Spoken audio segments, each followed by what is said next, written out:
உள்பட்டது.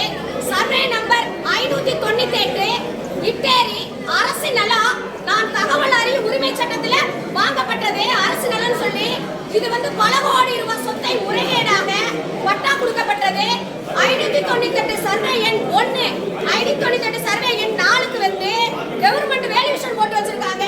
இதை யாருக்கு கொடுக்கறதுக்காண்டி வேல்யூஷன் போட்டிருக்காங்கன்னு தெரியாது.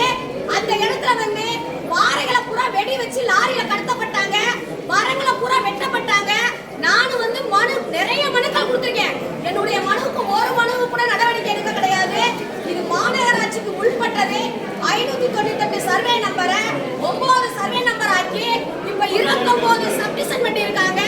தமிழ்நாடு முதலமைச்சர் ஐயா கவனத்துக்கு கொண்டு போறேன். இதை உடனடியாக நடவடிக்கை எடுத்து இந்த நிலத்தை நீங்க மீட்டெடுக்கிறது உங்களுடைய கடமை.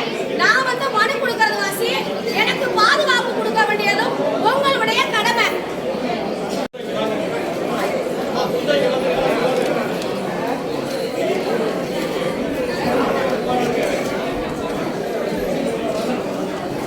வணக்கம். தகவல் அறியும் உரிமை சட்டத்துல நான் எடுக்கப்பட்டது பாருங்க. இட்டேரின்னு இருக்குது. இட்டேரி அரசு நிலம் பல கோடி ரூபாய் சொத்தை அது இட்டேரி அந்த நடைபாதை உள்ளது, சுடுகாட்டுக்கு போறவது, அதுகளை பூராமே தரிசு நிலங்களை பூரா பட்டா போட்டு கொடுத்து இன்னைக்கு பல கோடி ரூபாய் சொத்தை எடுக்கப்பட்டிருக்காங்க. நான் மனு கொடுக்கறது வாசி எனக்கு உயிருக்கு அச்சுறுத்தல் இருக்குது. இந்த தமிழ்நாட்டு முதலமைச்சர் ஐயா தாயும் தகப்பனா இருக்கிறவரு எனக்கு பாதுகாப்பு கொடுங்க. இந்த நிலத்தை பூரா மீட்டெடுங்க. அதிகாரிய சப்போர்ட் இல்லாம எடுக்க முடியாது.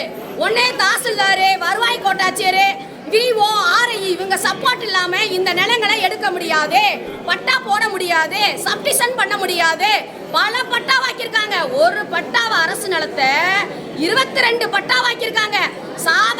சாமானிய மக்கள்லாம் இதை கண்டுபிடிக்க முடியாது. நான் கண்டுபிடிச்சு நீங்க கலெக்டர்கிட்ட மனு கொடுக்குறேன். நூற்றுக்கணக்கான மனு கொடுத்துருக்கேன். இன்னும் எந்த நடவடிக்கை எடுக்கல. நீங்க 290 ஏக்கர் 298 ஏக்கர் நெறிப்பறிச்சல்ல அதை அரசு உடைமையாக்குங்க. அரசு நிலம் இட்டேரி.